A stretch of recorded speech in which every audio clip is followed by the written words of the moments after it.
பல வருஷங்களுக்கு முன்னாடி ஒரு மனிதர் 100 ஏகாதசி நாட்கள்ல பெருமாளுக்கு விரதம் இருக்கிறேன்னு வேண்டியிருக்காங்க. இந்த விஷயத்தை பார்த்து பொறாமைப்பட்ட ஒரு தாத்தா 100 நாட்கள் விரதம் முடிச்சுட்டா அந்த மனிதருக்கு எண்ணிலடங்காத மகிழ்ச்சிகள் கிடைக்கும், அதனால விரதத்தை எப்படியாவது தடுத்துடணும்னு முடிவு பண்ணிருக்காங்க.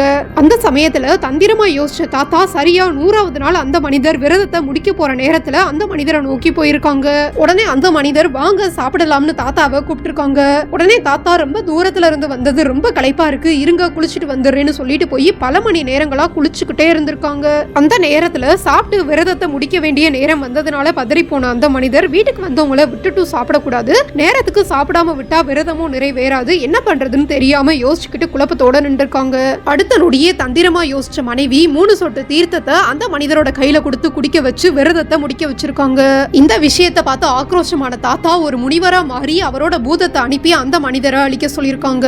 உடனே பதறி போன அந்த மனிதர் பெருமாள் கோவிலுக்குள்ள ஓடுனதாகவும் பெருமாள் அந்த மனிதரை காப்பாத்தி எண்ணிலடங்காத வரங்கள் கொடுத்ததாகவும் சொல்றாங்க. இந்த கோவிலோட பேரு பரிமள ரங்கநாதர் கோவில். மயிலாடுதுறை திருந்தலூர்ல இந்த கோவில் இருக்கு.